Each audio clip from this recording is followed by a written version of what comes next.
Dr. Jerry Wahoo Middlemas will be speaking next. Briefly.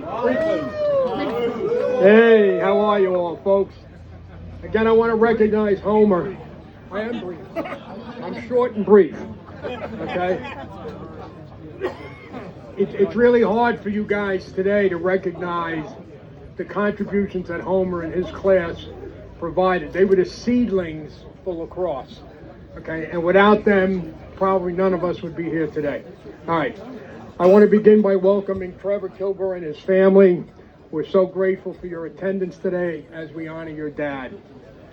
I want to thank President Joyce, Athletic Director Brad Davis, Associate Athletic Director Bobby Rudd, Margie Stone, Coach Ryan, and all the staff who worked tirelessly behind the scene to make this day possible. During the mid to late 60s, the winds of change were blowing across the country. Dylan had gone electric, the Warlocks were becoming the Grateful Dead, and an ice cream parlor in Emmitsburg was transforming itself into the Art House. On a cold January day in 1969, change appeared at the Mount in the form of a Volkswagen with a supercharged engine. Emerging from that VW was a 6'2" bearded individual who looked more like a roadie for ZZ Top. And for you young people, you can check up all these ancient references. Okay. Randy Kilgore was meeting for the first time the Mount St. Mary's lacrosse team. One can only imagine what he was thinking when he gazed upon this vagabond of individuals standing in front of him. As he was addressing us, I thought it would be funny to make a comment. That elicited my first Kilgore glare. Many of you know what I'm talking about. I am proud to say that I am probably the first recipient of that glare. I and my teammates knew right then and there he was going to be taking this task seriously.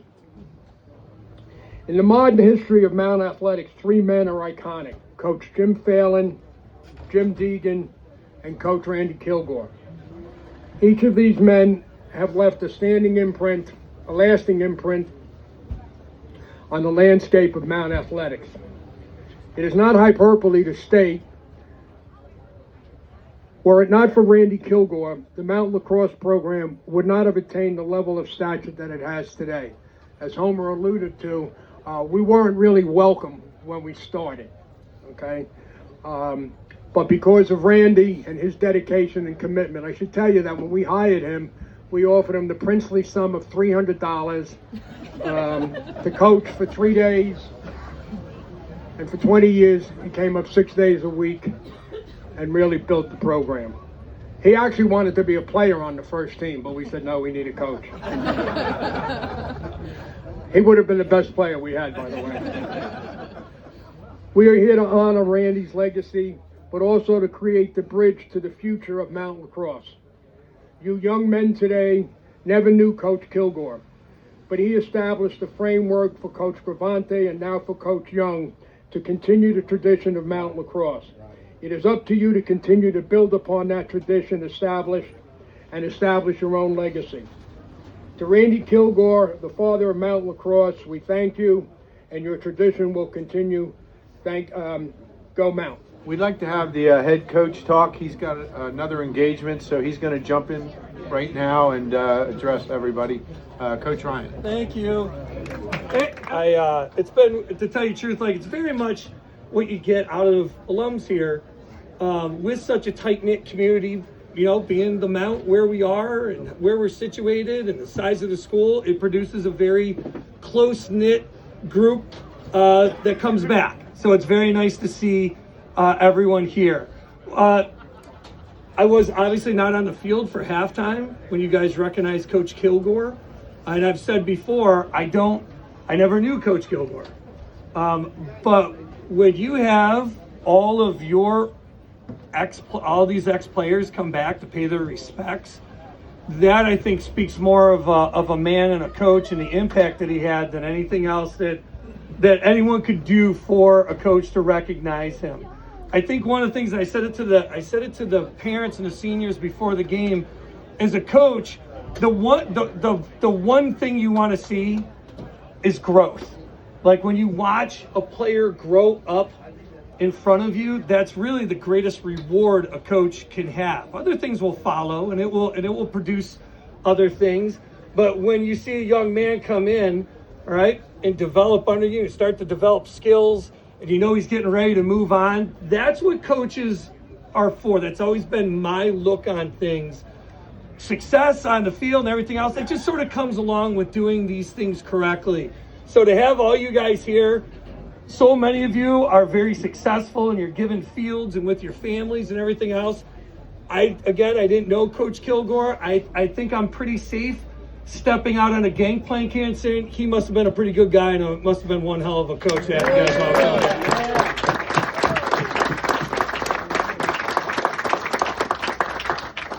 Yeah, and I don't know how morbid it is, but I've always thought to myself, when my time comes, if I had one of my ex-players come back to say goodbye, I would feel very good about myself.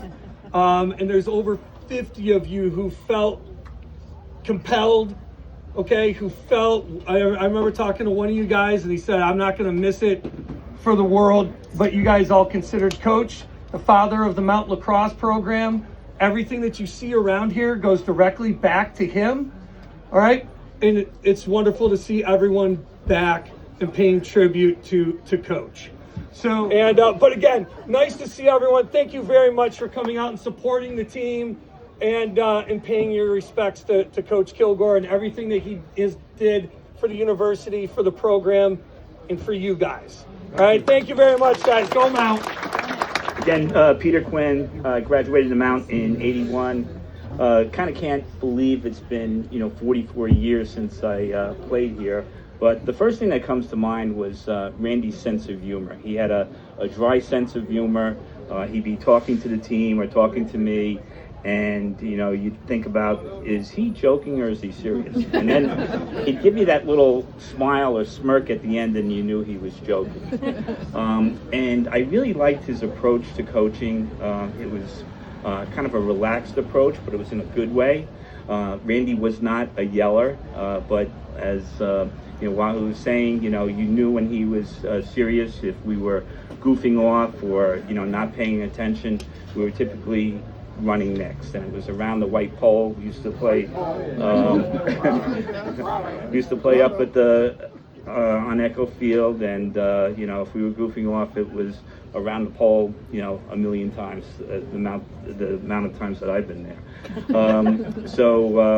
Again, I really liked his approach to coaching, and the other thing that I remember about Randy was just the impact he had on me, on a lot of the other players. He,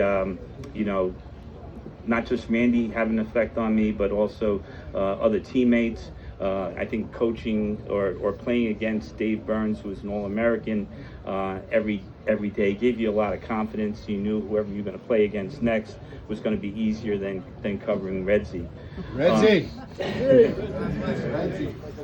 But again, one thing that sticks out from Randy is just his lacrosse IQ. He was such a smart coach. Every once in a while in practice, he'd be adding a new play to practice, and it wasn't just to add something different. Randy either saw something in the other team where we can capitalize on, or saw a weakness, and probably the most famous Randy outside the box strategy.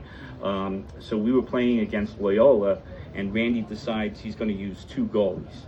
So I'm not sure if that was ever done before or has been done since. It's probably not in the rules that you could do that. But his goal there was to throw something at Loyola, one of the top teams in the country, and confuse them enough, and maybe frustrate them enough that we pull out an upset. So 1981, my senior year, Randy was asked to coach the North-South game. So this is a game for all the seniors, the best college players throughout the country, and he's coaching and you know, has teammates or kids on the team that are from Johns Hopkins, Maryland, all the top teams in the country. And so I think that was something that put Mount St. Mary's Lacrosse on the map. I think it got us recognized as a decent lacrosse program. And, you know, in addition to that, you know, Randy basically coached a lot of All-Americans. Brian Barry in the 70s, Redsy when we were playing. After I graduated, DJ Stevenson came. So he coached and developed a lot of great players throughout the period. You know, he was a great coach, an even better person, and we'll all miss Randy. So God bless the Gore. I'm Tom Golia. I came in '69 when it was a club, and in '70 it became a varsity sport. Talk into the mic. Sorry. Across the hall. Yeah. Okay. All right. And I came. I had never played lacrosse, and there were 4 or 5 of us in that class. And in 1973, when we were seniors, we had a winning season. It was the first winning season of the Mount's lacrosse history. And Homer, we beat Gettysburg twice that year. And Trevor, this is, you know, I came, had never played. I ended up being one of the captains on that 73 team. And your dad mentored me through that whole 4 years. And I can't say enough about what I think of him. So thanks everybody, and thanks for being here. And then the big one that we're talking about right now, thankful to the Kilgore family for this. We have the Randy Kilgore Lacrosse Endowment Fund. That fund will provide perpetual funds forever for the men's lacrosse program. Right now, we've raised about, I want to say, $28,000 in the last couple months. Our goal is to get to 50. So every gift matters. Every dollar makes a difference in preparing the program for the future forever. So, but we're really excited about the future of the program and celebrating and ensuring that Randy's legacy lives on forever. You'll also see up here, it's hanging. I see it's blowing in the wind. We are going to be installing a plaque in the men's lacrosse locker room that the team will see every day they come in and out of the facility, that honors Randy's legacy and his impact on the program. We want the team to remember their roots, where they came from, where this program started, and be instilled every day in everything that Randy lived for. Scott Wolfung, he may have left. He left. He grabbed me aside and said he's putting up a challenge of $5,000 today, and is challenging all of you to join him. So thank you, Scott, and that should get us kicked off and ready to go. Brooke? Hi, everyone. On behalf of the Kilgore family, I just want to thank you all for being here. I grew up literally hearing about the Mount every single time I saw my grandfather. I've heard pretty much all of your names. Wahoo, I didn't know you, but I don't even know where he is. There he is. I have heard play-by-plays of some of your final games, the final moments. I've heard about every time you disappointed him and had to run the poll. I've heard about, the history behind Echo and kind of the impact that you guys all had on his life. I know you guys all tell us that he had an impact on you, but you guys had such an impact on him. I've literally heard about nothing else my whole life. So thank you so much for being here. We really appreciate it. And yeah, go Mount.